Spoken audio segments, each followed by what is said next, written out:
Hello. I've got some very special guests here today. Today we're going to discuss Clifford Simak's City.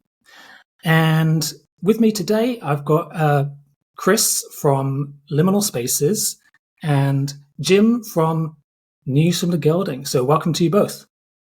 Hello. Thanks there. for having us. Thank you. Okay. So this is the book we're going to be discussing. City by Clifford Simak. We've all got different editions here. So Chris got Chris has of got them. two lovely vintage copies there. This one that I've got here is a not particularly interesting cover art. It's a 1961 SF Book Club edition hardback. This is also an SF Book Club edition hardback, which is interesting. This should be, Nelson Doubleday did it here in the States. So this is what the Book Club edition looked like here. Nice. And can we see your paperback? This is the 1958 first paperback edition from Ace. I love that robot illustration. Yeah, this if there's a DJ out there somewhere needs to make this their cover because it looks like he's like dropping some beats. Yeah, doesn't it? Yes. Cover. Very cool. Yeah, I tried to read this one, but it's too scary to pop this all the way open, and it's very small text. Right. So yeah, I was so happy I had this cover to be able to read that one. And Jim has got a modern SF Masterworks edition, right? Yeah, dirty great ant on the front cover. I did order a vintage one, and they sent me something completely different. It was a Simak book, but it wasn't City. And then they resent it, and it came as this. But I quite like it. Yeah, well, it's the only one to have the ant on that I know of that has the ant on it, and the ants do play a big role, as we'll talk about, I'm sure. Yeah. Yes. Yeah. That cover did kind of confuse me at first because I knew this was a story about dogs, and I thought, why is there an ant insectoid creature on Jim's copy? But if you've read the book, you'll understand. So before we dive into this discussion, I'd just like to ask the both of you, do you have any previous experience reading Simak? For me, I've only read one of his books before, and that was Why Call 'Em Back from Heaven, which is not one of his best-known works, but I really enjoyed it. It's a story on the theme of immortality, and it's quite satirical in its style. I really enjoyed it. And I've got like a bunch of his books on my bookshelf, about a dozen or so to get through. But City was kind of my number one choice. I've been meaning to read for ages, which is why I chose it for this read along and why I invited you guys along, because I thought about other booktubers, but most of them seem to have read it already. Yeah. And so I reached out to you, and happily you joined me. So do you have any experience with Simak? So I have one friend that likes sci-fi in the area that I live in, which is probably why I went to YouTube to find sci-fi friends. But he is a Simak fanatic. He loves Simak. It's his favorite science fiction writer of all time. And he constantly told me that I needed to read City. And so finally I picked it up before I had a YouTube channel. And I have to admit that I DNF'd through the first story. Like a bunch of guys sitting around in a city hall meeting talking about housing projects did not keep my interest, surprisingly, and I DNF'd it. So this was a second chance for me because, of course, my buddy was like, "Man, why did you stop reading that?" And you know, it's so good if you keep going. So yeah, I was glad for this opportunity to get the rest of the way through it. My second experience with it is one of these stories was selected for the Science Fiction Hall of Fame. This was released in I can't remember what exact year in the 60s. This was released in the 60s, and it's the Nebula Awards going backwards and giving nebulas to all the people that they felt deserved nebulas before the awards were given. And this second story in City won one of these retroactive nebulas, and so I had read that one, and I'll point out which one it is as we talk about it. Okay. And Jim, how about you? Yes, I've read. It was a collection of his short stories. I don't have it with me because it's buried in my book storage at the moment. But I actually really liked those stories and the way they were told. They were quite old ones, perhaps, all hailing from the 50s. And I believe this is also, isn't it, from the 50s? Is it really? Bloody hell. Some of them were published in the 50s, but he wrote most of them in the 40s. Ah, wow. After World War II. I heard that he wrote most of the stories, or perhaps even all of the stories, during World War II. Yeah. Although they didn't get published for the most part until later on.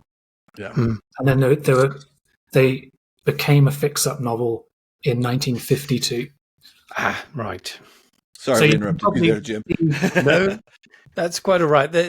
I don't know anything about his writing, really, other than I did enjoy the stories. And at the time, it kind of reminded me of almost like Philip K. Dick, in that there was an element of surrealism within some of the stories that I thought were quite strange for the... Yeah, I thought they must have been harked from the 40s then, perhaps, those short stories. But yeah, I really liked his style of writing as well. So I wanted to read a novel next, and then Robin came along and suggested this one. So I was really glad for that opportunity as well. Yeah. So, it is a fix-up novel. As was quite common at this time, it was this story is composed of 8 short stories which were originally published in Astounding magazine, and they have an overarching kind of post-apocalyptic theme, but they're set over a very long period. I would describe City as a kind of multi-generational saga. Yeah. And it's got some very interesting themes and ideas. Can I just really quickly say something about the fix-up novel? Yes. This has got to be the best fix-up novel I've seen in terms of this reading like a novel. Like, I can't even remember what the names of the stories are. I have no recollection of what they're called. And I think they had little titles for each section. But yeah, the way some of these stories, like I was thinking to myself, okay, 5th story, I'm just going to pull that one out. If that was in Astounding and you hadn't read any of the other stories, would you understand exactly what was going on? Some of these feel like they are links between 2 other stories. Like when I think fix-up novels, I think of like Ray Bradbury, who just comes up with a little bit of a frame story and then throws all of his regular stories in there. This feels more than a fix-up novel to me. I feel like he wrote chapters and published them in Astounding and then fixed it up to be an actual novel. It's not your regular fix-up novel, I don't think. Yeah, I would agree with that. It feels a lot more seamless than most fix-ups. And so in addition to these 8 stories, there was also a later 9th story, which he published 1973, so quite a long time later. And we all managed to read this story through a different source online. So wait, Jim, your copy doesn't have the 9th story? No. Quite strange. It should do, really. That's a modern... Yeah, I know. You'd think the Masterworks would. Yeah, they missed a trick there because it wasn't... I mean, it's not very long compared to the others. It's very short, isn't it? So they could have easily put that on the end. But you know what? Even the 9th story, which is kind of like a sequel, if you will, because it's written like 25 years later, I think even that story, fits seamlessly into the narrative. Yeah. Yeah. So, perhaps we should introduce this book. What is it really about for those who aren't really familiar with it? So, who shall I give the honours to introduce this book? Jim, do you want to give it a crack? Chris? I'll do it if you don't want to, Jim. Go for it. Yeah, I'm okay. I have read it, but this is the story of. You called it generational. This is the story of one family as they go through time, generation by generation, and also the robots that are connected to them, the robots that serve them, and also the dogs that they experiment on is the best way I can say this, because they're not really pets, although they are kind of pets. They don't. There's no terrible animal cruelty in this at all. But yeah, it's about this one family, the Webster family, and we move through different eras of time connected to the Webster family with this robot that lives through all of it, that kind of is the only narrator we have that remembers every aspect of the time this family has spent going through. It's strange, because to me it kind of reminded me of The Time Machine by H.G. Wells, but without time travel. Simak, instead of doing time travel, decided to tell the story of how humanity falls apart and what happens to humanity and the things they leave behind, without using time travel, instead just using a narrative technique of jumping from one person in a family to a descendant of that person and on down the line. Yes. And it is essentially post-apocalyptic, although not in a typical post-apocalyptic narrative fashion, I think. Yeah, there's no nuclear war that I know of. There's no huge spreading disease. All the reasons that humanity slowly disappears off the planet, and I'm sure we'll get into this, is really interesting. They're not the usual sci-fi tropes of why humanity disappears. Yeah. So yeah, there's a lot to unpack, I think. So, Jim, do you have anything to add to that? What were your overall thoughts on this book? Yeah, well, I think so. I took 2 books with me on holiday to Ibiza. It was on my honeymoon, actually. The first one was the second Elric novel, and I absolutely loved it. I just went right through it. Lovely escapism. And then I started this one, and I struggled somewhat. I found it harder to get into, and it took me about 2 weeks to get through. Not because the writing wasn't easy to follow or the ideas were interesting. I don't know what it was. I had to work a bit more, I suppose, mentally. I think that's probably the thing. But I liked the grand scope of it. And as you're saying, a lot of these were written during the 40s. It's quite amazing, some of these ideas. One of my favorite ones being the story that concerns really the ultimate fate of humanity, or the majority of them, involving Jupiter. I thought that was a really incredible idea. But I got home by then and I was more into it. But as holiday reading goes, I don't know if it was very good for that, but it's still a wonderful novel, and I thoroughly enjoyed it. Is that okay? Yeah, well, I think we can all probably agree that it kind of gets off to quite a slow start. Yeah. And that's probably, and the ideas in the first one are great. But yeah, it does. It takes a while to. This time, I just barreled through. I was like, okay, I'm going to read 50 pages in one sitting, and I'm just going to get through. And I'll be honest, because I'd already read the second story and knew what happened in the second story, I skipped the second story and went right to the third one, and that also helped, because those 2 first stories together are kind of difficult. But I do have some stuff to say about the first one, if anybody else does. What was the first one about again? It's about people moving out of cities. Yes, yes, yeah. Abandoning cities, which is actually a really, really interesting concept, because I think, at least in America, I don't know about the UK as much, but America, people are now working from home a lot more after COVID. Mm-hmm. Like, a lot of people realized after COVID, wait a minute, we don't have to go into work. We can do this from our computers, from our houses. And it's creating this interesting new thing where people are, well, all the property values have gone up in the country.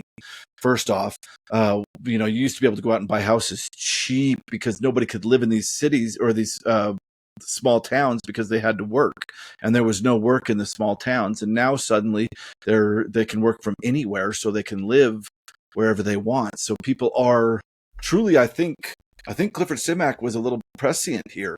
I think that the Industrial Revolution brought everybody into the cities, and now we've progressed enough where everybody's going to start kind of spreading back out. And that is a really interesting concept to me. And Simak didn't think about it from the perspective of people working from home. He thought about it from the perspective of transportation technology getting better and better to the point where people can like fly to the city with some kind of drone helicopter thing in like 20 minutes and live in the countryside. And I just thought the idea was very, very brilliant, and the execution was a little long for me. Yeah, I agree. It was atomic powered helicopters. Was that the mode of transportation? Yeah. Yeah, it makes a lot of sense. It's definitely the same. It was during COVID, wasn't it? And Robin can definitely agree with this, I suppose. Well, for me, because I live down in Devon and Cornwall are kind of tourist destinations in the summer often. So we always get loads of tourists coming down. But then as soon as the lockdown started happening, we had a lot of people coming down to find homes or second homes or just relocating. And it caused a lot of problems locally because, like Chris was saying, house prices went straight up. And then, it causes problems with outsiders coming into what are kind of insular communities, really. Devon and Cornwall tend to be more rural and slightly more aggressive towards outsiders, shall we say? Not in a racist way, but sorry, I'm going off on a fucking tangent here. I'm sorry. It's a good tangent, though.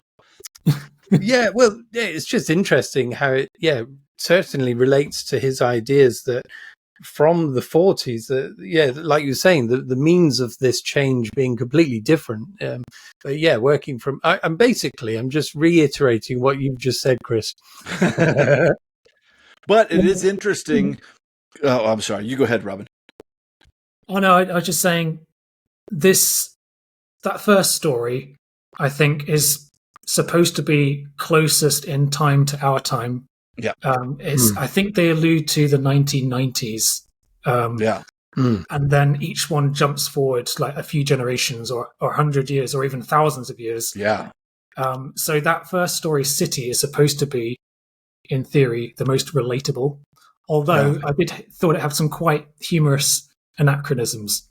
So, for example, I don't know if anyone noticed this, right? But page 1 of the first story, there's a Simak says something about a Twitch session. He says, I've got the quote here. He said, young Charlie was settling down for a Twitch session. I thought, I laughed. Does that mean he's streaming Fortnite with his friends? Right. but so good. But he never explains what that is.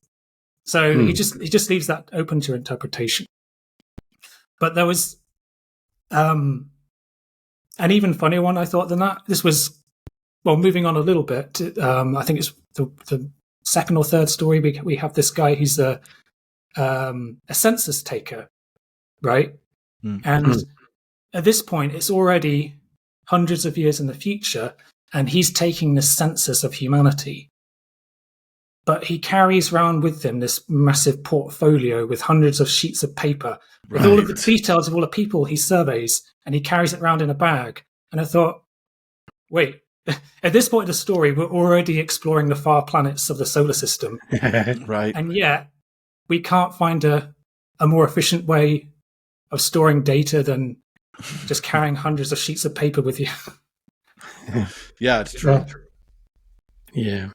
But yes, the first story, right from the start, we get quite an interesting idea with the kind of move away from the cities. But that's just the first of many quite sort of revolutionary ideas which steer the whole course of not just humanity, but various other species as well, right? Yeah. I was sorry. I did have something to say about the first one. I've just remembered, but just the thing that struck me was that the wistful recollections of the grandfather in the first story, lamenting progress, really, because he's looking at these suburban streets where he remembers his neighbors, and it's all gone now. So they're the only ones living on that street. Everything's overgrown. The gardens are overgrown. The houses are falling down.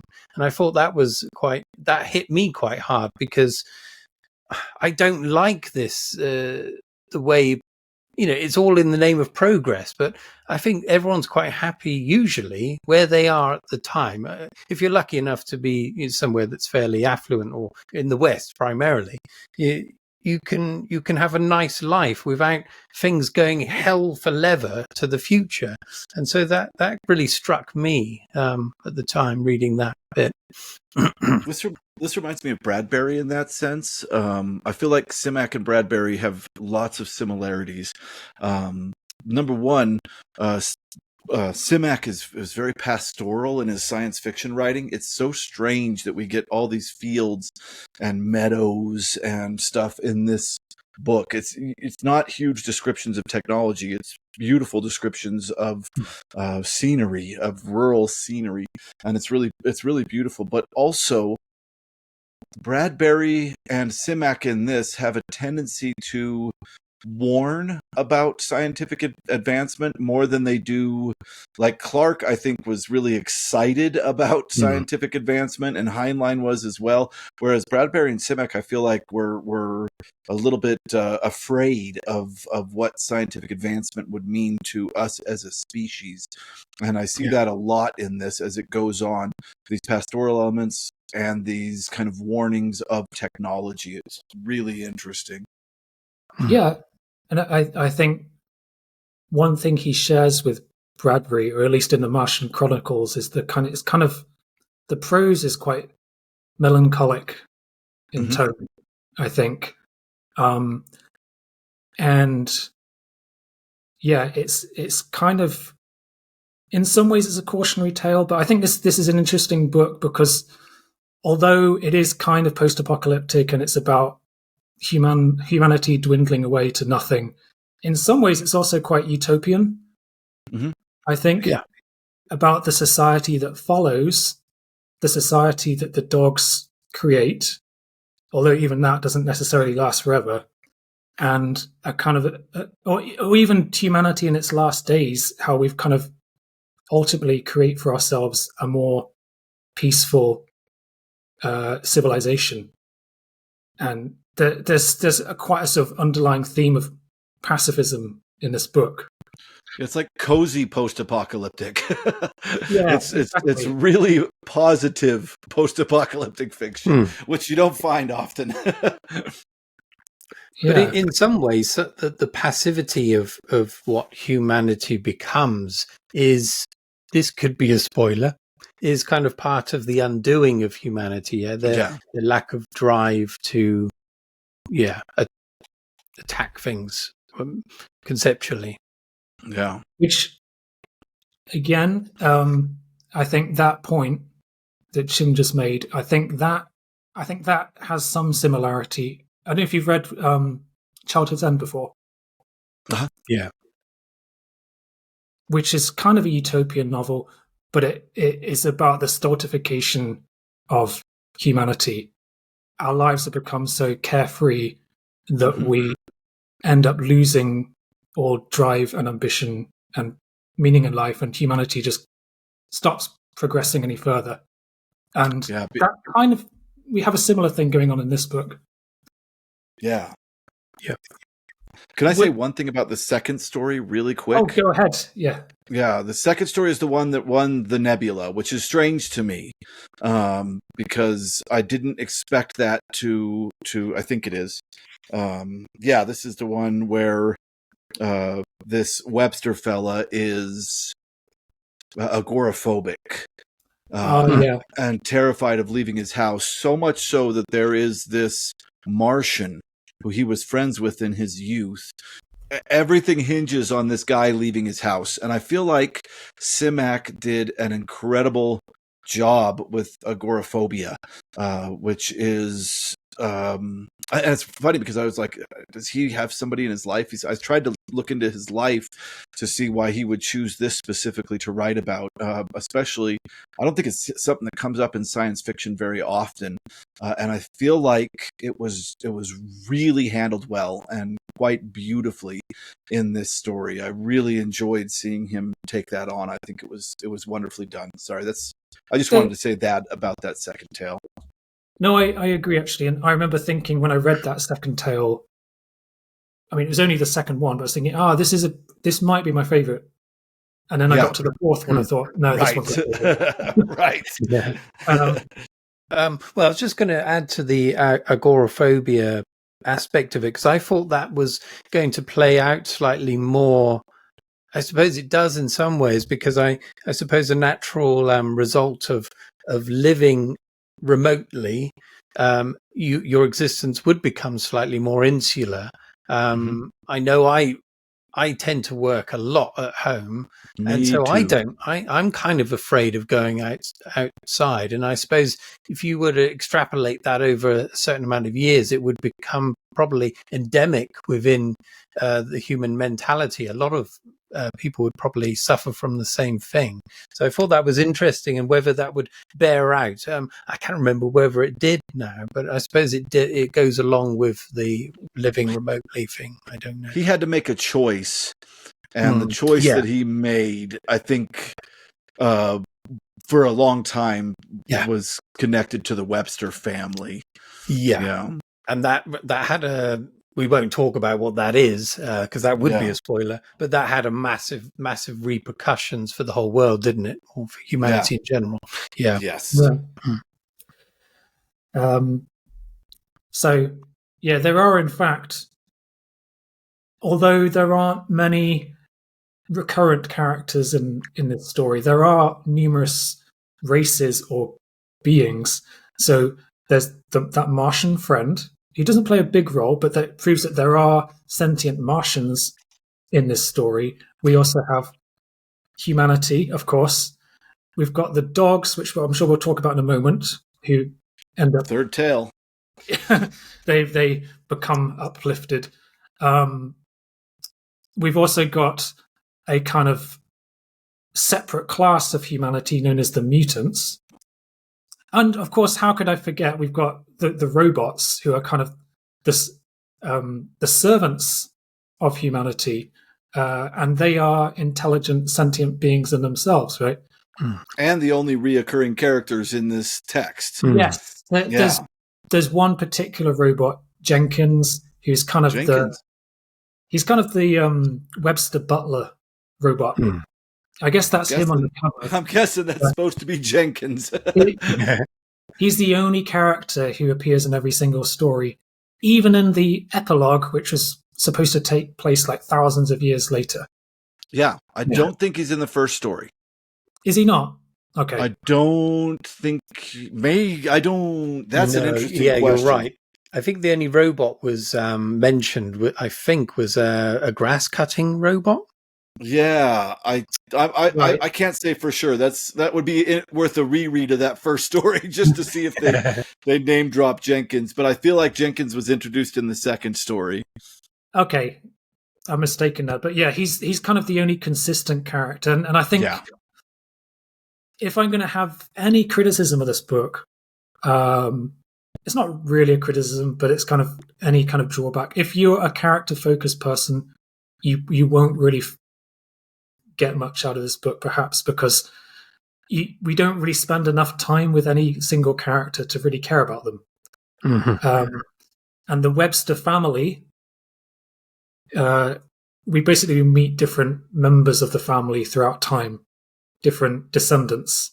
So we get kind of glimpses into their lives, but we don't really get particularly close to anyone.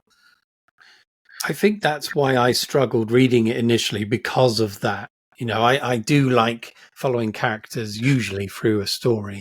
And we get to see the Websters at various stages into the future, but the gulf between them it gets huger and huger, doesn't it? So the one, obviously, Jenkins is the one that is throughout almost.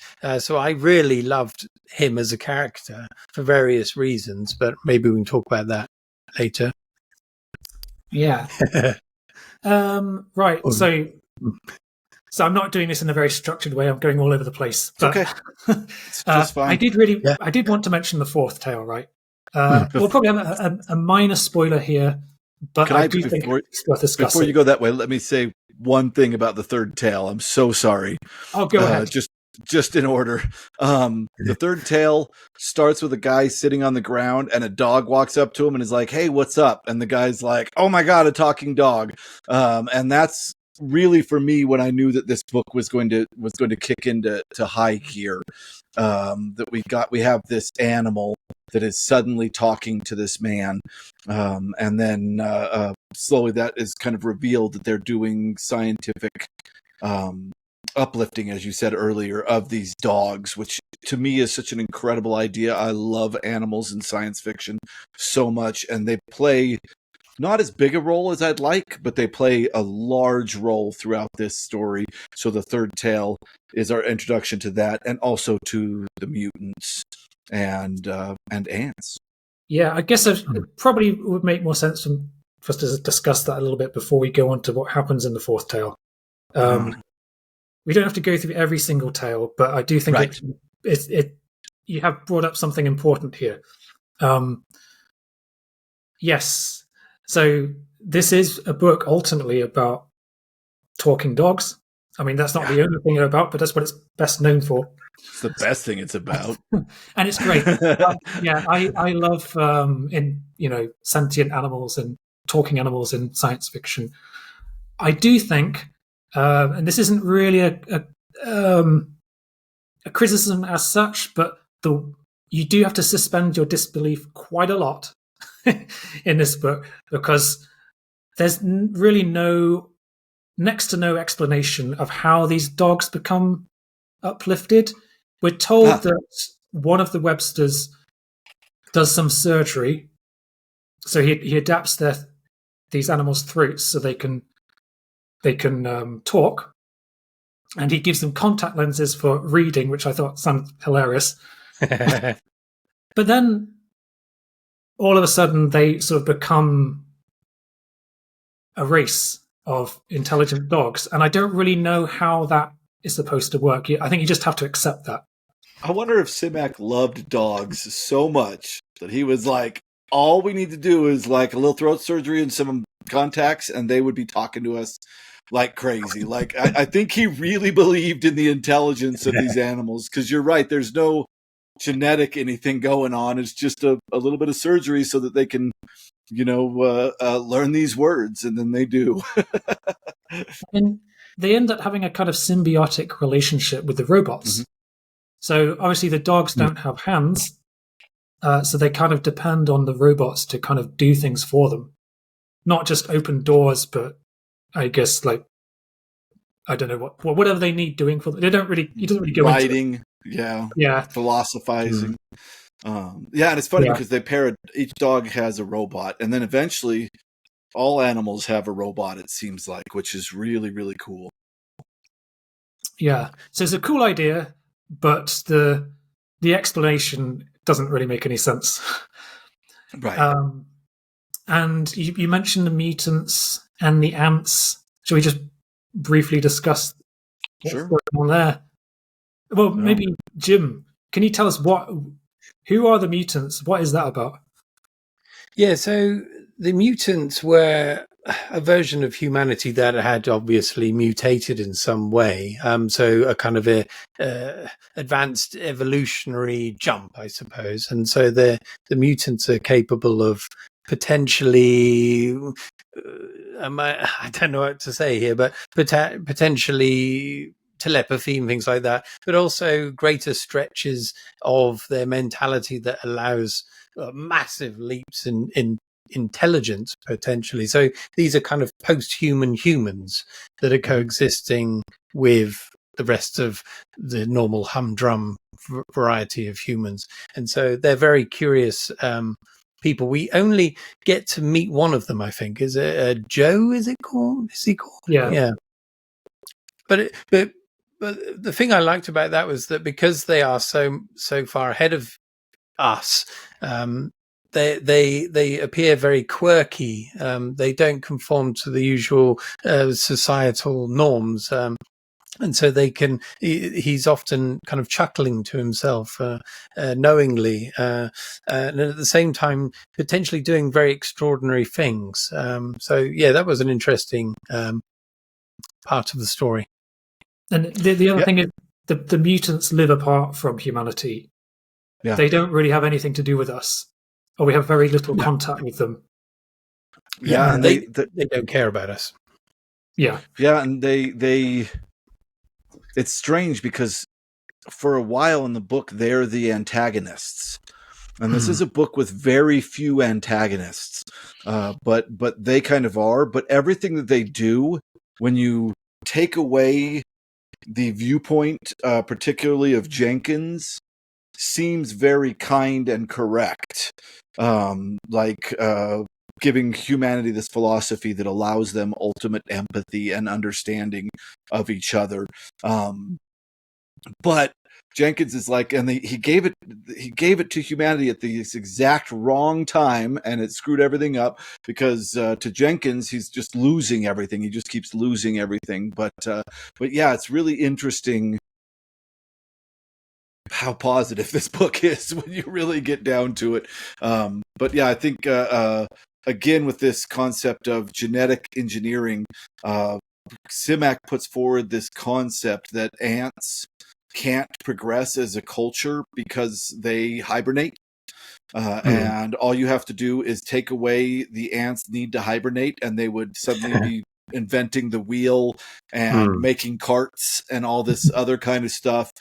So yeah, I think Simak like straight up believed in the intelligence of everything. He seems like a real empathetic guy as I read through this book. Absolutely. Yes, and a lot of weird stuff happens with the ants, and maybe we shouldn't go too far down that road because then we get into spoiler territory. But correct. So I'm going to go the fourth story, which I keep alluding to.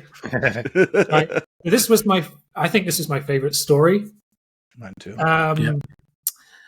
And this basically, well, it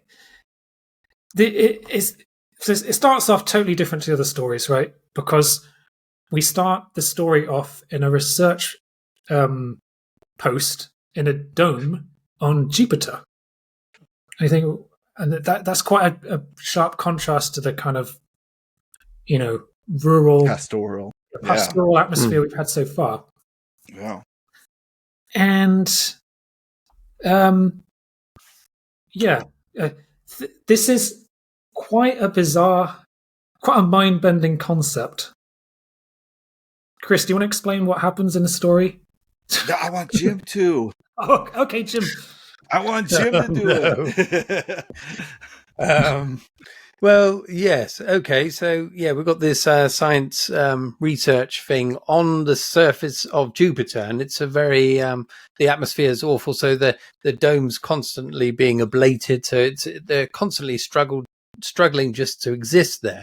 But they've got this idea that they want to communicate with the indigenous creatures of Jupiter. They know there's some kind of potentially sentient creature there. And so the way they're doing that is to transfer human mentalities into kind of a genetically derived facsimile of one of these creatures, send it out of an airlock, and hopefully talk to them, understand how to exist there, and whether they're intelligent and all of that. But every person they turn into one of these Jovians and sends through the door never comes back. That's kind of the premise for the beginning of this story, but it's a lot more than that, isn't it? Yes. So good. And I think good. I don't think we have to reveal what happens. No. I think there's enough there to tantalize viewers who haven't read this story. And even if you just read this, reason. I just say, even if you read this story standalone without the context, although I think you should read the whole book, I think it would still be a thoroughly entertaining read. This is when I was reading the story, I was like, okay, this feels like a fix-up. Because you're right, it's suddenly a completely different story. This is the moment where it felt the most fix-up, and this is also the moment where I was like, why did they choose the second story as the greatest sci-fi story from this collection and not this one? And I'm afraid that right at the end we are going to have to talk about this idea for a minute at the end of the video. Let's just do a spoiler section at the end of the video so that we can just talk about how freaking good this is. But you're right. We can certainly for now. This is the reason to read this book. I mean, right here. Get through all the beginning stuff, which is more and more fun, each story, and then you get to this story, and you're in. And then everything after this is almost absurdism. It's really interesting from here on out. I mean, again, I'll have to make this point that you're going to have to suspend your disbelief with this story. I mean, firstly, Jupiter's a gas giant, right? You can't just walk about on the surface, no matter how well your body's been adapted. And secondly, so that these native creatures on this planet are known as lopers, and I don't really understand again how the human body is supposed to convert to a non-terrestrial life form. You're a harder reader than I am. I'm so easy. They're like, this is happening because of science, and I'm like, sweet, awesome. That was definitely not a hard SF writer. No. But you know what? I think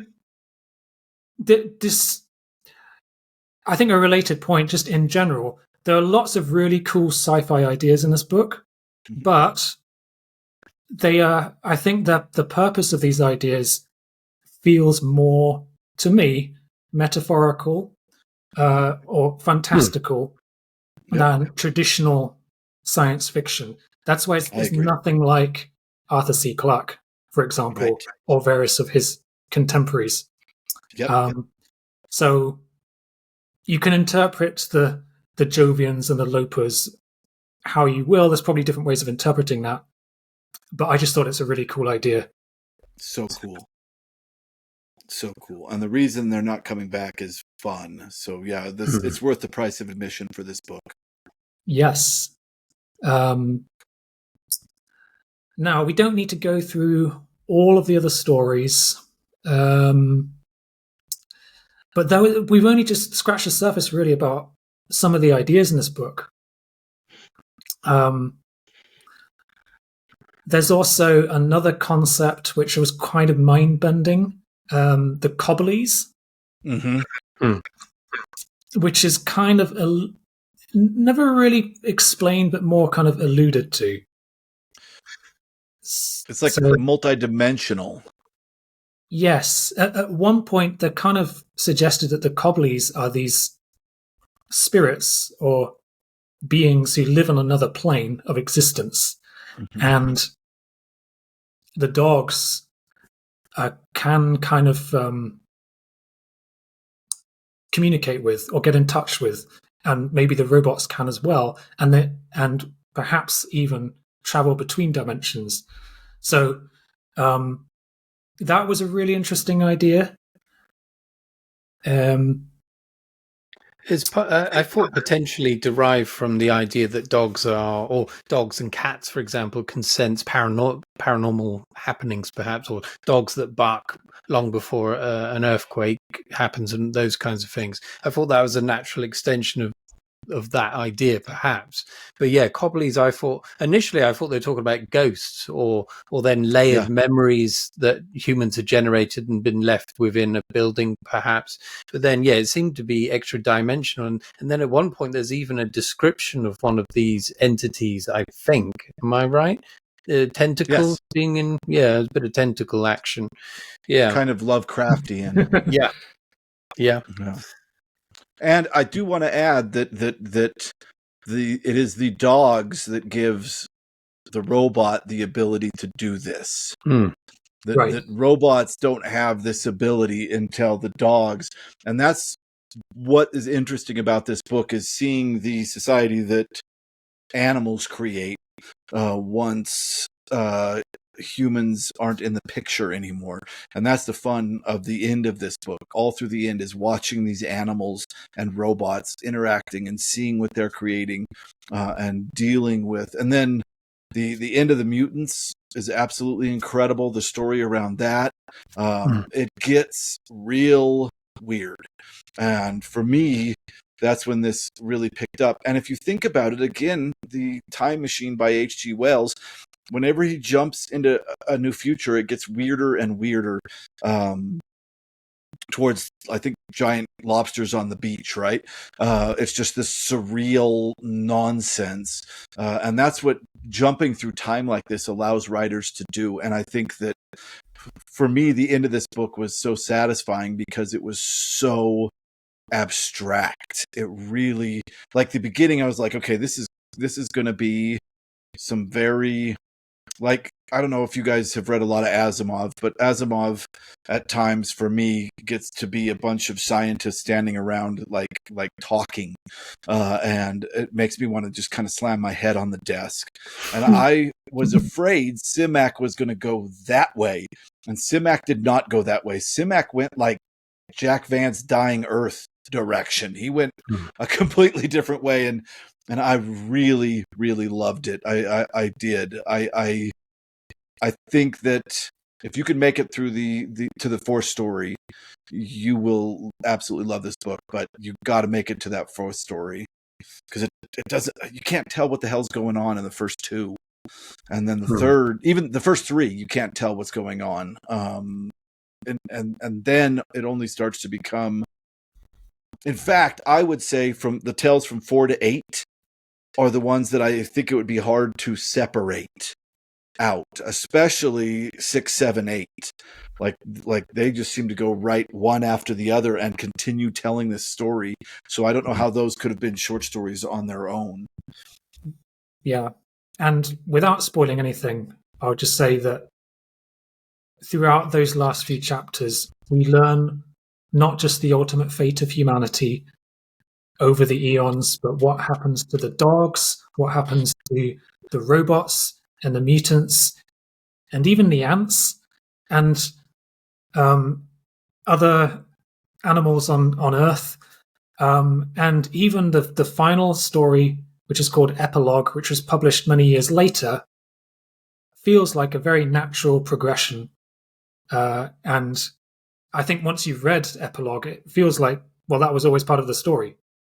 That was always how it's going to end. Yeah, halfway through it, I was like, this didn't need to happen. This didn't need to happen. And then as I read, I was like, this is a much better ending to the entire story, in my opinion. I feel like, go find that 9th. I can't believe SF Masterworks did not put the 9th tale in there. That's blowing my mind. I'm just glad Robin said about it, because I wouldn't have even known it existed otherwise. Which would have been a great shame, because I really enjoyed that last installment. As short as it was, it did. It tied up everything quite nicely, I thought. Yeah, I think it gives the whole story some closure, which you don't really get so much with the original 8th story. I think it ends unhappily if it's just the 8th, and it ends happily if it's the 9th. I really do. I think that it creates an ending that makes more sense to the kind of empathetic spirit of this book by explaining this last bit and giving us closure with Jenkins. I think that this had a more heartfelt ending to me. Okay, so I think we're all in agreement in agreement that we enjoyed this book, right? Yeah. Even if it was after the first three. Yeah, it takes a little while to get started, but once you've got into it, once you've got past the third or fourth story, it really takes off. And I'm looking forward to reading some more Simak in the future. I think this and Waystation Station are probably his most famous works. So my buddy who loves Simak has said, when you're done with City, then you read Waystation. And he gave me a little plot synopsis of Waystation, and it sounds incredible. Yeah. And there's another of his called Time and Again, which I have a copy of, which is, I think it's a time travel tale, but apparently... Wasn't that his first novel? It might have been, I'm not sure. Yeah. It's meant to be a bit of a mind bender. So I'm definitely going to read that one at some point soon. But I think we've probably discussed enough. But I think we can now perhaps enter spoiler territory a little bit. Yeah, if you're okay with doing that on your channel, I would love to chat about a couple of things that I thought were really, really brilliant in this. Absolutely. I mean, do you want to take the lead on this bit? Well, I know you all want to talk about the same thing that I do, and that's the end of that fourth story. Like we can say now that there's spoilers from here on out. Stop if you haven't read it. The people aren't coming back because when they enter Jupiter as these Jovian creatures, life is so incredible and so beautiful, and Jupiter is so beautiful. And what really got me here, first off, emotionally, it's beautiful. A guy and his dog each become a Jovian, and they're able to communicate, and they love each other, and it's so gorgeous. But I mean, the pet human connection is such an interesting connection, and it's really explored in this story. But also, it brings up the concept of the fact that we are dependent on our bodies as the machine that we experience things through. And we have a tendency as humans to think that this is what the world looks like. I can see it right here. But my eyes are fallible, right? Not everybody's born with the ability to see color. Not everybody's born with the ability to see, right? Things can go wrong with the mechanics of our bodies. Not only that, we only see a sliver of the light spectrum. So the concept that Jupiter is a disgusting, terrible, impossible place to live, and then this flip around that it says if you have a different meat suit that your consciousness is wearing, that has different mechanical properties, suddenly Jupiter is the greatest paradise imaginable. It was the most mind-blowing moment of this whole story for me. Yes, and in a way it's also ultimately human civilization's undoing. Yeah, which is so cool.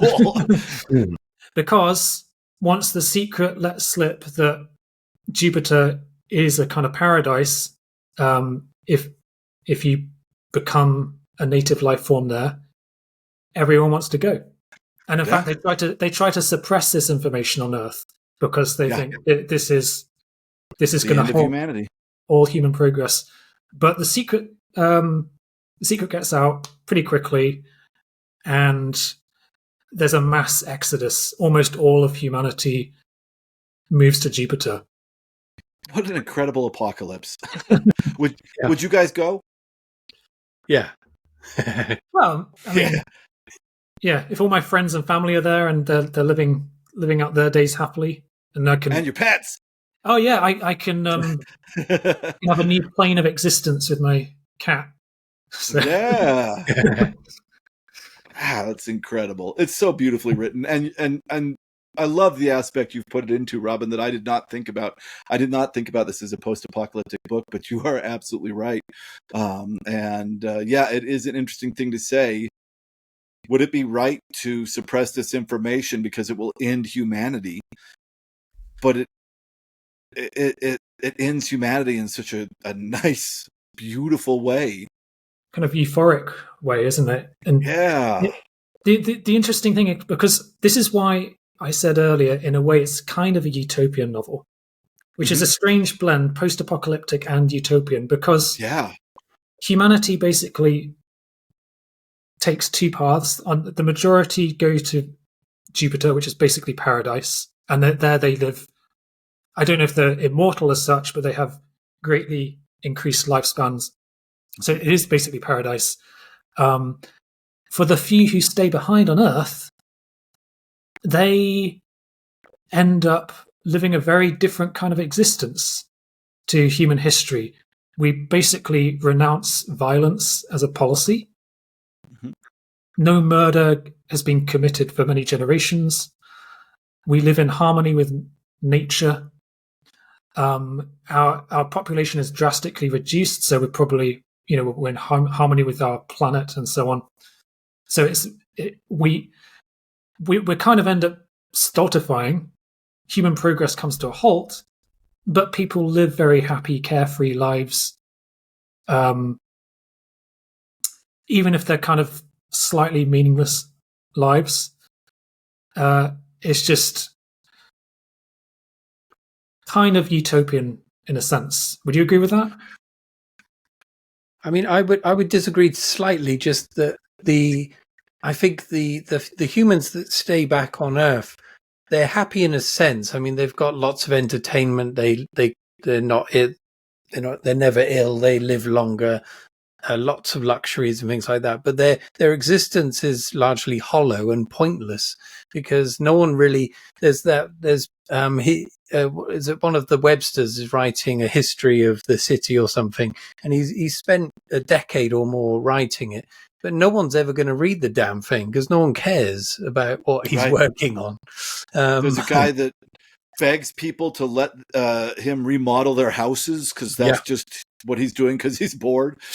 But in a weird way, that actually makes it a good utopia in the sense that there is no good utopia. When you see a utopia and stare deeper in, there's always some kind of, and I think you've hit the nail on the head, Jim, that it's 100% the poison under the apple of this utopia is that everybody is so bored that they don't know what to do with themselves, so much so that they throw themselves into virtual reality to live perfect lives. And they say there's no strife unless it's pre-planned strife that you would like to have in your life.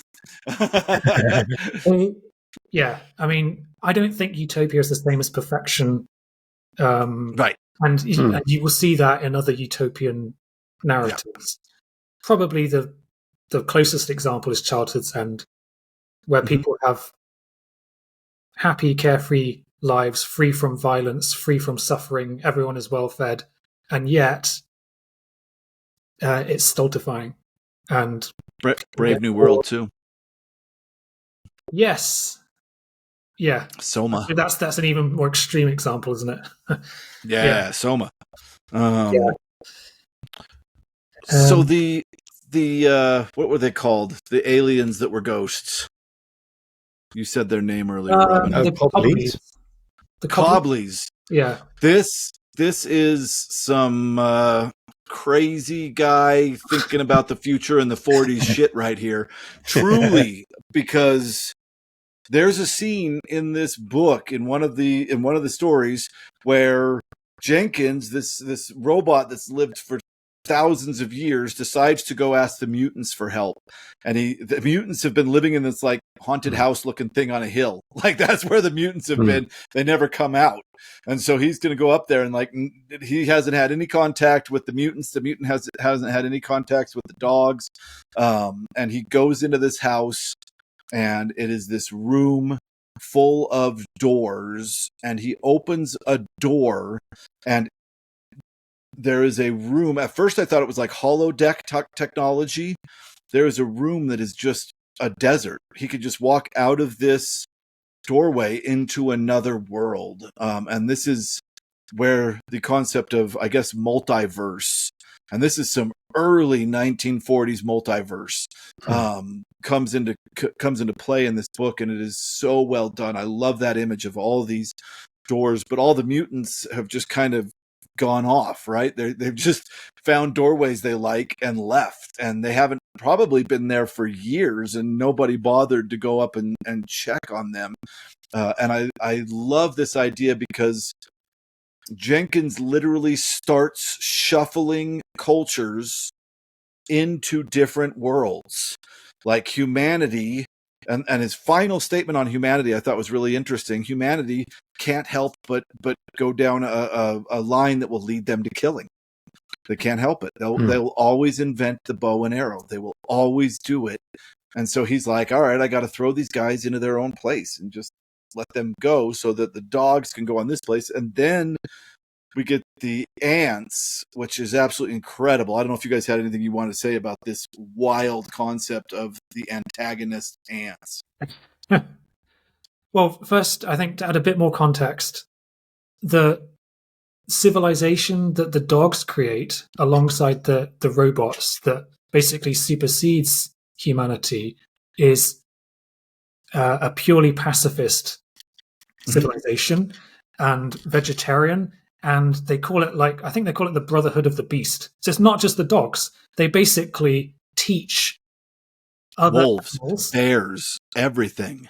Yeah, so other animals they live alongside. And so then you get talking squirrels and bears and raccoons and what have you. And they've all suddenly gone vegetarian. And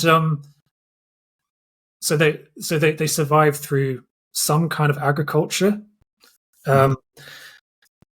And this creates a new problem, overpopulation, because that's going to screw up the whole web of life, and so this kind of interdimension. Oh, I can't say that word.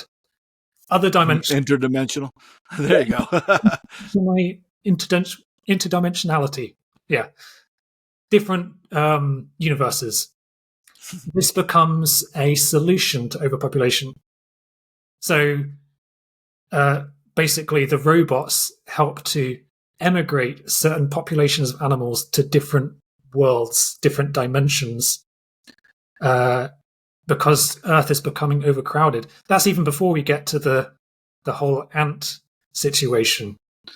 Yeah, and it's funny because he explains this as positive, because apparently Simak always puts a positive spin on it. He's like, yeah, the only thing that's going to be different in these worlds is like there's a tree that should be an oak, but it's going to be a different kind of tree. But I'm thinking to myself, you don't know what the hell's going on in these. I mean, where are you sending this like group of dogs? Is it like a Terminator planet? You have no idea. Like these all have to have their own unique characteristics more than just a tree's out of place, I would guess.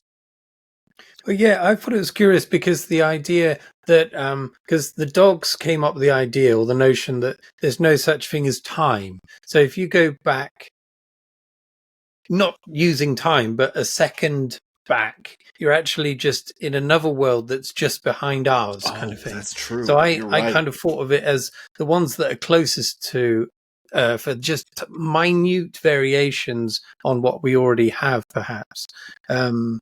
Maybe. That's a good way to look at it. That's good. Yeah. You read that better than I did. That makes sense. You're right. I forgot all about that second back stuff. That's really good. It was an interesting concept, I thought. Yeah. Yeah. This, I'm telling you, the end of this book is full of this kind of stuff. It's crazy.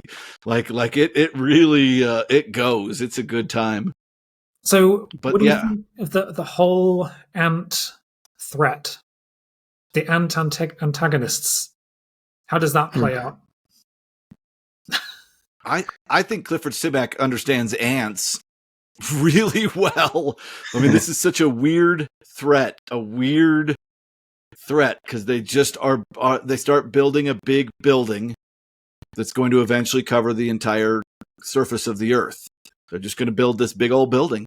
Nobody knows what it's doing. They start taking over robots' brains to do it, to help them build this giant, and it's just a variation on tunneling and building ant hills, right? They're just building this huge building. And what a scary thing. And the ants, I think one thing that makes them kind of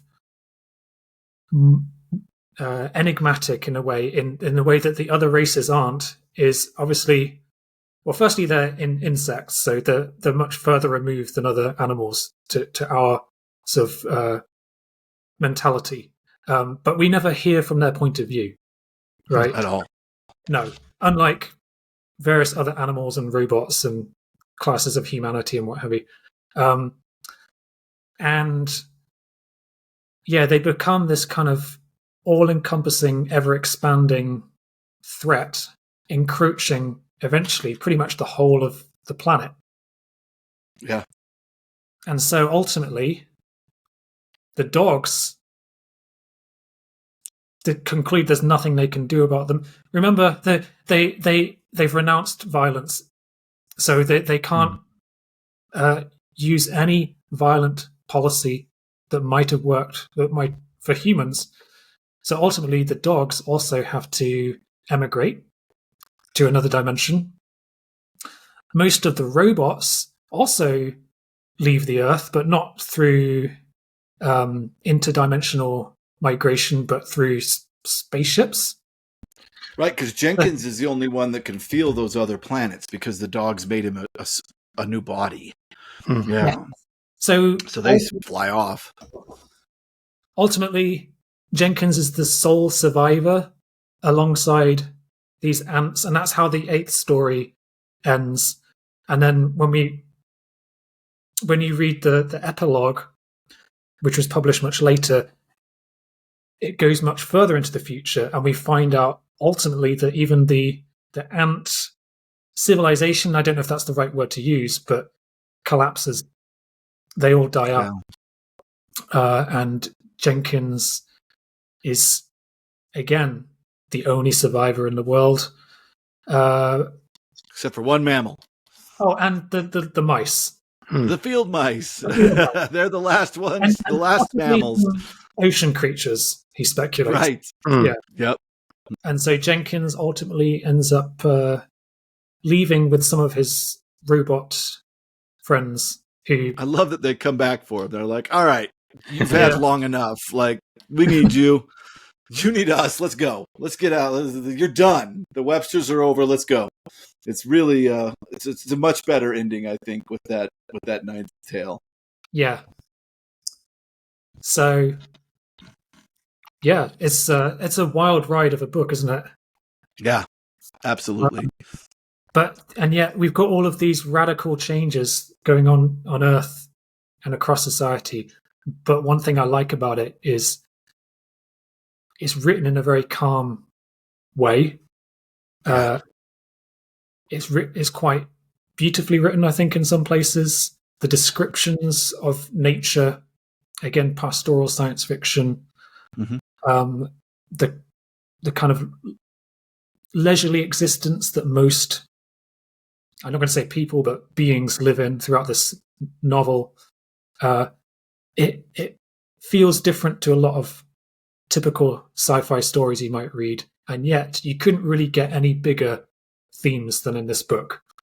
Yeah. Yeah, it's really true.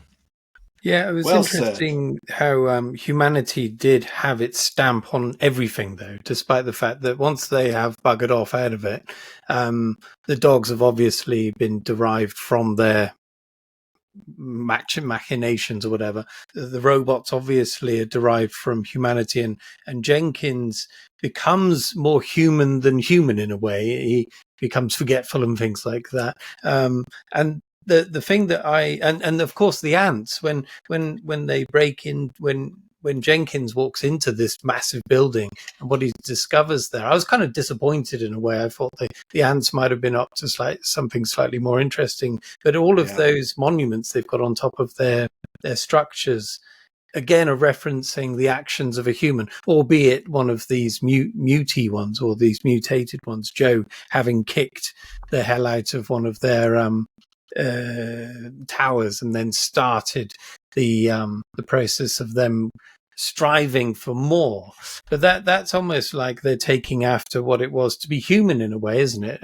Overcoming obstacles and murdering when necessary, that kind of thing. So I thought humanity did, but it bit the dust quite early on in effect. The ones that were left on Earth weren't the same ever again.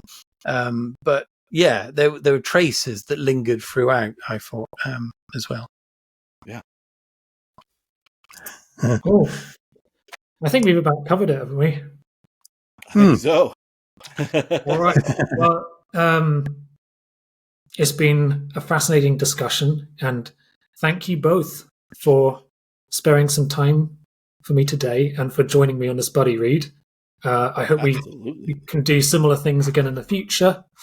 I do heartily recommend this book, and likewise, anyone who's watching this, congratulations for making it this far. But also, if you haven't already subscribed to Chris and Jim's channels, what are you waiting for? Go ahead. I'll put the links in the description. And I'll see you again soon. Thanks, Robin. Cheers, Robin.